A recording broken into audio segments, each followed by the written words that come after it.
اور ہماری اور آپ کی پیدائش کا ذریعہ اللہ تعالیٰ نے ہمارے اور آپ کے ماں باپ کو بنایا ہے۔ پیدا کرنے والا کون ہے؟ اللہ تعالیٰ ہے۔ اور پیدائش کا ذریعہ کس کو بنایا ہے؟ ماں باپ کو بنایا ہے۔ اسی لیے اللہ نے قرآن میں ماں باپ کے حق کو اپنے حق کے ساتھ ذکر فرمایا ہے۔ قرآن اٹھائیے، اللہ تعالیٰ فرماتا ہے وَاعْبُدُوا اللَّهَ وَلَا تُشْرِكُوا بِهِ شَيْئًا وَبِالْوَالِدَيْنِ إِحْسَانًا۔ آئے لوگو، اللہ کی عبادت کرو، اللہ کے لیے روزے رکھو، اللہ کے لیے نماز پڑھو، اس کے لیے سجدہ کرو، اسی کے لیے رکوع کرو۔ وَلَا تُشْرِكُوا بِهِ شَيْئًا، اور کسی بھی چیز کو اللہ کا ساجی نہ بناؤ، اللہ کا شریک نہ بناؤ۔ وَبِالْوَالِدَيْنِ إِحْسَانًا، اور ماں باپ کے ساتھ حسن سلوک کرو، ماں باپ کی خدمت کرو، ماں باپ کے ساتھ خیر خواہی کرو۔ آپ دیکھیے، اللہ نے پہلے اپنا ذکر فرمایا، اپنے حق کو بیان کیا۔ وہ حق کیا ہے؟ کہ اس کی عبادت کی جائے اور اس کے ساتھ کسی کو شریک نہ کیا جائے۔ اور اس کے فوراً بعد اللہ نے ماں باپ کے حق کو بیان فرمایا کہ اپنے ماں باپ کی خدمت کی جائے، ان کے ساتھ خیر خواہی کی جائے۔ نواب صدیق حسن خان کہتے ہیں کہ جس طرح ہمارا اور آپ کا معبود ایک ہوتا ہے، اسی طرح ہمارے اور آپ کے ماں باپ ایک ہوتے ہیں۔ اللہ کا حق یہ ہے کہ اللہ کی عبادت کی جائے، اور ماں باپ کا حق یہ ہے کہ ماں باپ کی خدمت کی جائے۔ تو میرے بھائیوں، اسلام کے اندر ماں باپ کا بہت اونچا مقام ہے، بہت عظیم مقام ہے۔ ماں باپ کا مقام کیا ہے؟ ماں باپ کے ساتھ بھلائی کیسے کرنا ہے؟ قرآن اٹھائیے، اللہ تعالیٰ فرماتا ہے وَقَضَى رَبُّكَ أَلَّا تَعْبُدُوا إِلَّا إِيَّاهُ وَبِالْوَالِدَيْنِ إِحْسَانًا إِمَّا يَبْلُغَنَّ عِندَكَ الْكِبَرَ أَحَدُهُمَا أَوْ كِلَاهُمَا فَلَا تَقُلْ لَهُمَا أُفٍّ وَلَا تَنْهَرْهُمَا وَقُلْ لَهُمَا قَوْلًا كَرِيمًا وَاخْفِضْ لَهُمَا جَنَاحَ الذُّلِّ مِنَ الرَّحْمَةِ وَقُلْ رَبِّ ارْحَمْهُمَا كَمَا رَبَّيَانِي صَغِيرًا۔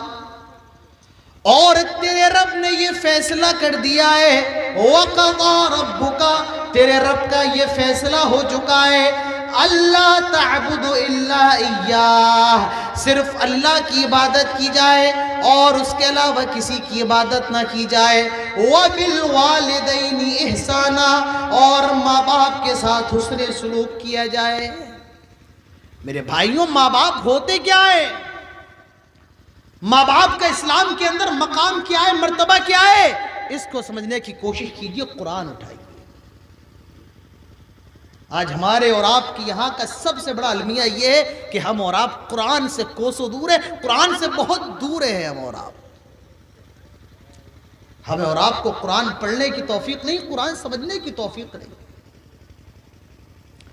ہاں، ہمیں اور آپ کو اس چیز کا بڑا شوق ہے، کوئی مقرر تقریر کے اندر آ جائے اور وہ لڑکا لڑکی کی بات کر دے، گرل فرینڈ بوائے فرینڈ کی بات کر دے تو نوجوان کا کان کھڑا ہو جاتا ہے، یہ مقرر صاحب سب سے اچھی تقریر کرنے والے ہیں۔ کوئی آ جائے اور وہ گنے چنے چند شلوک یا منتر پڑھ دے تو ہمیں اور آپ کو بڑا اچھا لگتا ہے کہ یہ جاہد چترویدی صاحب، انہوں نے بڑی اچھی تقریر کی۔ میرے بھائیوں، قرآن سنیے، قرآن سمجھنے کی کوشش کیجیے۔ میں آپ کو بتاؤں، میری بات سمجھ میں آ رہی ہے؟ میری بات سمجھ میں آ رہی ہے پیچھے والے لوگ؟ میں آپ کو بتاؤں، اس ہندوستان کے اندر سب سے زیادہ جلسے پتہ ہے آپ کو کہاں ہوتے ہیں؟ آپ کے سیمانچل میں ہوتے ہیں۔ ہندوستان کے اندر سب سے زیادہ جلسے آپ کے سیمانچل میں ہوتے ہیں۔ ہندوستان کے اندر سب سے زیادہ مدرسے اس سیمانچل کے اندر ہیں۔ لیکن جب آپ اس سیمانچل پر تارا نظر دوڑائیں سب سے زیادہ جہالت بھی آپ کو اس سیمانچل کے اندر ملے گی، سب سے زیادہ بددینی بھی آپ کو اس سیمانچل کے اندر ملے گی۔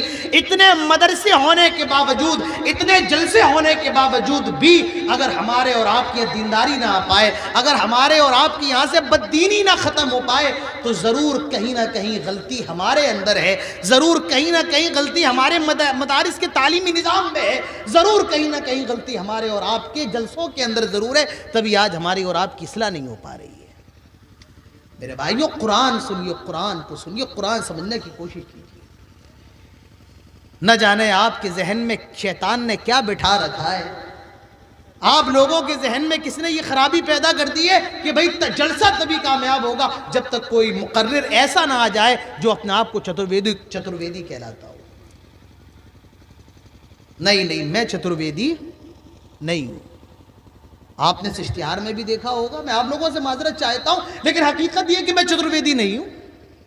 آپ جس پروگرام میں بھی میرے نام کے آگے چترویدی دیکھیں تو یہ یاد رکھیے گا، اگر وہ جملہ لگایا گیا ہے تو میری اجازت کے بغیر لگایا گیا ہے، مجھ سے پوچھے بغیر لگایا گیا ہے، اور اگر مجھ سے پوچھا جائے گا تو میں منع کرتا ہوں کہ میرے آگے یہ چیز نہ لگاؤ۔ میرے بھائیوں، مجھے بتاؤ، جو قرآن اللہ نے نازل کیا ہے وہ بہتر ہے یا جو اللہ نے نازل کیا ہے یا نہیں کیا ہے وہ بہتر ہے؟ بتائیے، قرآن بہتر ہے یا وید بہتر ہے؟ آپ لوگ جواب نہیں دے رہے، لگتا ہے شک ہے دل کے اندر، پیچھے والے جواب نہیں دے رہے۔ میرے بھائیوں، قرآن سنیے، ماں باپ ہوتے کیا ہیں، قرآن کو دیکھیے۔ اللہ تعالیٰ فرماتا ہے، اور تیرے رب نے یہ فیصلہ کر دیا ہے ماں باپ کے ساتھ اللہ کی عبادت کی جائے، ماں باپ کے ساتھ سلوک کیا جائے۔ اما یبلغن عندک الکبر احدہما او کلاہما فلا تقل لہما اف ولا تنہرہما۔ آئے لوگوں، جب تمہارے ماں باپ تیرے پاس، اما یبلغن عندک الکبر، جب تیرے ماں باپ تیرے پاس بوڑھے ہو جائیں، کوئی ایک یا دونوں، باپ بوڑھا ہو گیا ہے ماں زندہ ہے، یا ماں مر گئی ہے باپ زندہ ہے، یا باپ مر گیا ہے ماں زندہ ہے، کوئی ایک یا دونوں اگر تیرے پاس بوڑھے ہو جائے، فلا تقل لہما اف، ماں باپ کو اف بھی کہنے کی اجازت نہیں ہے۔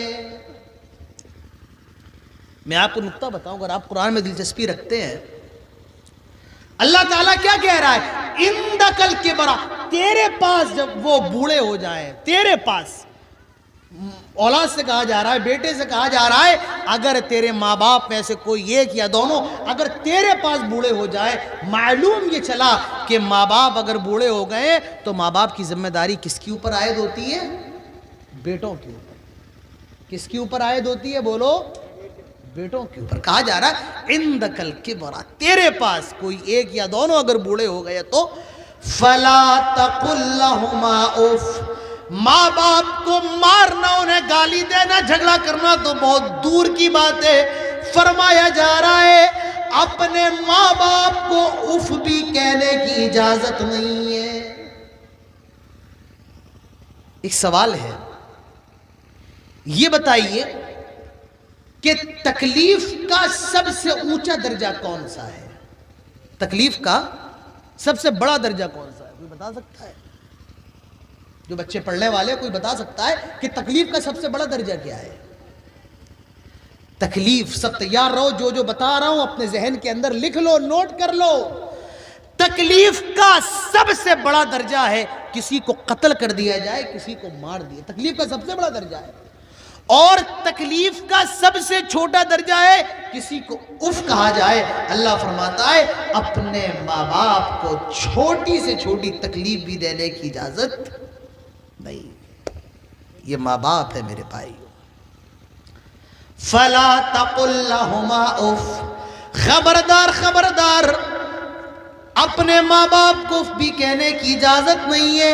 وَلَا تَنْهَرُهُمَا، کبھی کبھی ایسا بھی ہوتا ہے تمہارے ماں باپ بوڑھے ہو جاتے ہیں تو وہ چڑچڑے ہو جاتے ہیں، تمہیں بلا وجہ ڈانٹ بھی دیتے ہیں، تم سے بلا مطلب کہ کوئی غلط بات بھی کہہ دیتے ہیں، پر خبردار خبردار، وَلَا تَنْهَرُهُمَا، اپنے ماں باپ کو ڈانٹنے کی بھی اجازت نہیں ہے، اپنے ماں باپ کو چھڑکنے کی بھی اجازت نہیں ہے۔